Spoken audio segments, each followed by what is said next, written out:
All right, welcome to Dash of Sports College Roundup Week 3 preview of Week 4. Man, we had some crazy games over the weekend, didn't we not? Some close ones. Oklahoma barely escaping Nebraska. Alabama barely escaping Florida. So a lot of close games. Some teams we thought were great at the beginning of the year, not so much. So we'll get to that here in a few moments. But let's go over the Dash's new top 10. Some changes a little bit. I don't like to vote on just because they're Clemson or their name, or Ohio State because of their name and they're 2-1. There's some teams out there that are playing good ball, and I've got my new top 10. So coming in at number 10, I got Notre Dame. Uh, they've had some rough outings, but still they're 3-0. I got them at number 10. Coming in at number 9, Clemson. I don't know if we can show up. They said they showed up against Georgia Tech. I had them destroying Georgia Tech, but I don't know about that offense. But for right now, I got them sitting at number 9. Coming in at number 8, Texas A&M. Good rebound game after scare from Colorado. Still got them coming in at number 8. At number 7, team that I asked, were they for real at the beginning of the season? Penn State. Are they the best team in the Big Ten, or is Iowa the best team in the Big Ten? Because it certainly isn't Ohio State right now. Only time will tell on that one. I'm going with Iowa still the best team in the Big Ten. Penn State may prove me wrong. They do have to play each other, so we'll know down the road if they're pretenders or contenders. Coming in number 6, Cincinnati. The best team in Ohio right now. Still, I said it last week. I'll say it again. Cincinnati is the best team in Ohio right now. So, giving it to Cincinnati. They look good. Can't wait to see it. Coming in at number 5, I've got Oregon. I just can't still give it to them yet. The Pac-12, I don't know if they're number 3, number 4, number 5. My next top, like I said, 5 through 3 for me is a tough decision. Yes, Oregon has a pretty good signature win. I should probably put them higher. But is Ohio State that great of a football team? Just because we rank them, they haven't showed me anything better. I mean, they almost lost to Minnesota. They lost to Oregon. I get it. And I don't know what they did against Tulsa. So I have to ask myself, is Ohio State, just because we ranked them in the top 10 at the beginning of the season, are they any better than Nebraska right now? That's a question you got to ask yourself. Coming in at number 4, still, like I said, the best team in the Big Ten for me, Iowa. I got them in at number 4. Coming in at number 3, Oklahoma. Yes, a close game against Nebraska. Is Nebraska a pushover? I mean, yeah, they got beat by Illinois. I understand that. First game jitters. But they haven't, they haven't showed anything. And they showed up on Saturday to play. It's a rivalry game. I don't know if I can count out OU winning by 7 in a rivalry game. Historically, these teams have played each other close. In my in my 50th anniversary show about OU Nebraska, historically, these guys play each other close. There's only been a few blowout games historically. And it didn't matter what division or in what conference they were in. Historically, these guys have always played each other close. So I took that into consideration. Everybody else had them at 22.5 favorites, but I took, I gave it 10. They won by 7. So we'll see how it goes. Coming in at number 2, nothing has changed. And until these two can lose, they've got it made all the way. Yes, Alabama had a scare against Florida. Alabama's at number 1. Georgia's at number 2. Right now, these are the cream of the crop of the NCAA this year, of college football this year. They're the cream of the crop. Everybody below them right now, they're fighting for a spot. There's not three dominant teams. At least 3 weeks into the season, there is not 3 dominant teams, in my opinion. There's 2 dominant teams. That's Alabama and that's Georgia. And until they can lose, or until they lose, I don't see anybody. Everybody else is just fighting for that 3rd and 4th spot now. So that's my top 10. Tell me what you think. Do you agree? Do you disagree? I'd like to hear your thoughts in the comments. So let me know. I asked this question over the weekend to some people. Because let me get to it. Because there's a lot of people going, oh, this team is overrated. They barely won. They barely did this. What is a win? In your opinion, and let me know in the comments because I'd like to know. What is a win in college football? Is it winning by 35 points and blowing your opponents away just because that's what the fans want to see? Or is it winning, winning by 1 point, 7 points? It doesn't matter. Did they win a close game? Some teams I watched last year would have lost the close games that they won this year. Because they won. They won. They put the points on the board. They needed to do what they needed to do, and they won the game. So are we as fans expecting blowouts of every team that we play? Probably. I think that's just because we're fans. We want to see our team just crush and destroy them. Some teams are built on historically beating other teams by a lot of points. Well, that brings me to my next question, not my next question, but my next statement. I think COVID has a lot to do with how some of these teams are playing from last year, where they didn't get a whole lot of time to practice. They didn't get a whole lot of time to mesh together. Yeah, they played a few games. I get it. But some people sat out. Some people took a year off. That changes things. Dash's opinion. I'd like to hear what your opinion is on it. But I think COVID did not let these guys mesh and gel together. We put Ohio State up in the top 10, and look how they're playing this year. That's a question. OU played a heck of a lot better this time last year. They lost some games. They're undefeated right now, but they looked better last year than they do this year. So I'm wondering what your thoughts are. Does COVID have a play on how some of these teams are playing? There's a lot of close games. I talked to another friend of mine, and we kind of said the same thing. There's more parity right now, maybe due to COVID, because there's a lot of close games. Time will tell. It's 3 weeks into the season. I get it. Maybe some teams aren't showing all their cards. Maybe some teams haven't opened up all their playbooks. I don't know. I'm a guy sitting in a room with a bunch of pops and TV behind him. So like I said, do we expect these close games all year long? Or do you see teams pulling away starting conference play? Do you start to see these teams open up their playbooks, show us what they didn't show us in the first 3 weeks? I'd like to know your thoughts in the comments. All right, let's get to the picks of the week. We have some great stuff going on. I got the yearly contest going on.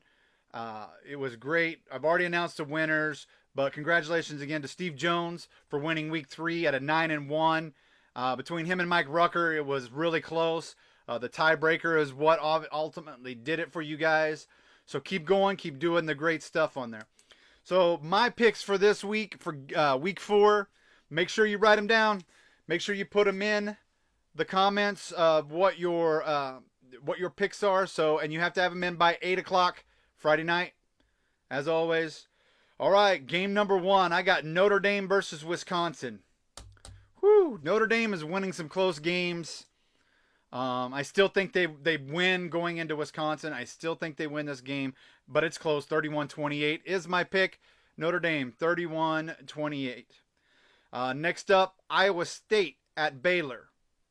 Baylor is one of those teams, and I don't know, once they get into conference play, we'll see how they do. Right now, though, I got Iowa State going into Baylor, winning 35-31. Let me know if you think I'm wrong. Whew, this is a tough game. I fought and back and forth and back and forth and back and forth. Arkansas has showed up this season, but now they're getting ready to go into conference play. They took on a future conference foe in Texas and beat them pretty good. Can they do the same to Texas A&M? Texas A&M's quarterback is out. The guy I can't remember his name. Sorry for that right now. Guy that replaced him showed up pretty good on this last weekend. So what do you think? I've got Texas A&M going into Arkansas 28. Texas A&M wins 28-17. Let me know what you think. Another is this team for real, for real. They showed up and got beat by Fresno State. I don't think they're for real. But I do like them. I do think they'll be in the top 25 all year long. I got UCLA going into Stanford 31-24. UCLA wins 31-24 over Stanford. Let me know. I've been wrong I'm almost dead last in the standings, so that tells you where my picks are going. Next up, Big 12 foes: Kansas State, Oklahoma State. Oklahoma State, if it hadn't been for, again, they're getting by the skin of their teeth. They're not blowing teams out. They made a good adjustments at halftime at Boise State. They sure did. And I'll give it to them. They made an excellent adjustments. So, like I said, maybe, I don't know, maybe Gundy's got it going. I don't know. But we'll see. But winning 21-20 over Boise State, we'll find out. But I got K-State going into Oklahoma State. K-State 35, Oklahoma State 27.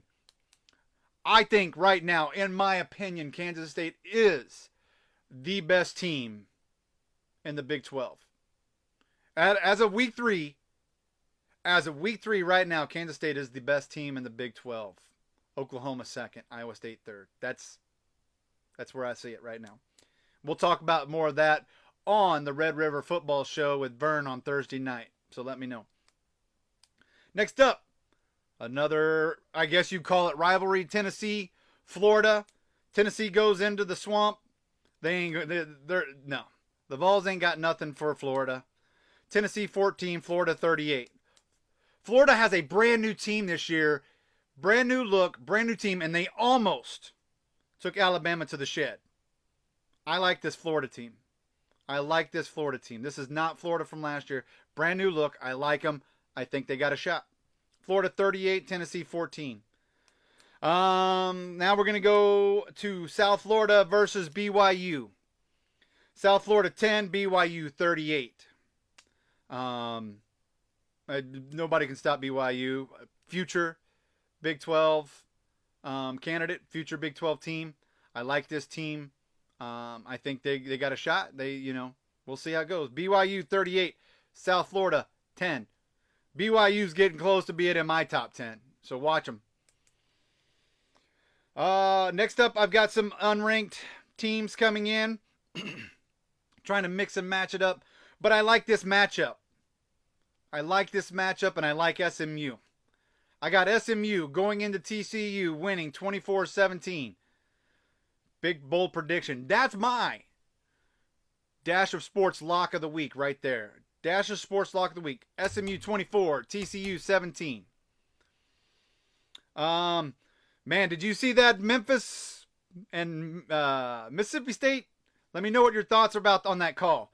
Was it down? Was it not down? Let me know what you think. I'll tell you what I think. If you ask me, I'll let you know what I think. But I want to hear what your thoughts are. So I got UTSA going into Memphis. A close game. UTSA looking good. The Roadrunners looking good. But I don't know if they can hold out against Memphis. Memphis is a really good team. Memphis, a team that probably should be in the Big 12. Let me think about it. UTSA, Memphis score. UTSA 28, Memphis 30. And last but not least, I like picking on Georgia Tech. But they played good against Clemson. Or Clemson just didn't show up. I don't know which one it is. But I got North Carolina going into Georgia Tech. North Carolina 45. Georgia Tech 17. So there's your picks. Make sure you get them down. Let me know by Friday, 8 o'clock. All right. Some crazy things I came up with this week, and I just want to know what your thoughts are. My top 3 for the Heisman right now. Bryce Young out of Alabama. Until you can beat number 1, until you can beat the team, Bryce Young right now looks pretty good. He's looking pretty good. I can't say he's the... I don't know if there's just a phenomenal player right now that's the Heisman. But Bryce Young looks pretty good. Spencer Rattler still at number 2 until he loses. Vern and I talked about this last week. Until he loses, he's doing what he's supposed to do. He's winning games. Is he pretty? No. Is he making some poor decisions? Yes. But he's still winning. And until you lose, I don't know if you can take him out of the Heisman race. Some people like him, some people don't. I get it. He's cocky. He's cocky, but so is Baker. I don't know if he's the same cocky as Baker, but Until he wins or until he loses, he's still winning those games. And last but not least, on my top 3 for my Heisman is Desmond Riddler out of Cincinnati. Again, another guy that looks good. Another future Big 12 football team. We'll see. He looks good. Like I said, the best team in Ohio right now is Cincinnati. All right. Question for you guys. What is the best rivalry game in college football? Give me your top 3. What is the best rivalry, top 3, for you guys in college football? Let me know. My number 1, obviously OU Texas. There's so many great rivalries, it's hard to put who's number 1, who's number 2. But I've got OU, Texas number 1, Iron Bowl number 2, and Army Navy number 3. There's also, I don't know if you can count Ohio State and Michigan as a rivalry anymore because Michigan hasn't showed up in that rivalry in a long time. The Holy War, BYU, Utah, that's a good one. Georgia, Georgia Tech. So there's a lot of good rivalries out there still. So let me know what you think. Do you think with all these conference changes, there'll be some new rivalries? So let me know what you think some of the new rivalries will be. Please put them in the comments. Let me know what you think so we can talk about them on the next show. So that's it, guys. That's my Week 3 Roundup. Week 4 preview. If you have any questions, please let me know. If there's something you want to see on the college program, please, again, let me know. Vern and I cover Big 12 specifically on Thursdays on the Red River. I'd like to add more into my my overall nation coverage of college football. So if there's any ideas that you want to see, some of the things that you want to hear, big plays, maybe I can try to find a way to get the big plays in there, something like that. But please let me know. But that's my college roundup, Week 4 preview. So you guys have a wonderful week.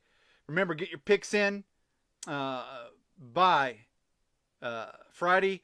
I will let you know what the tiebreaker is. I've got to come up with something good, and I will let you know if you win the week, what the week prize will be. We've had some great winners. Chris Price won $50 to Nike. Joel Hunt just won. Not last week, he won the Dash Nation shirt. This week, Steve Jones won the Dash 24 hoodie. So we've got some great prizes. Let me know what some of the things that you guys would like to see on this show. Other than that, have a wonderful week. Picks in by Friday, 8 o'clock. Have a good week. Bye.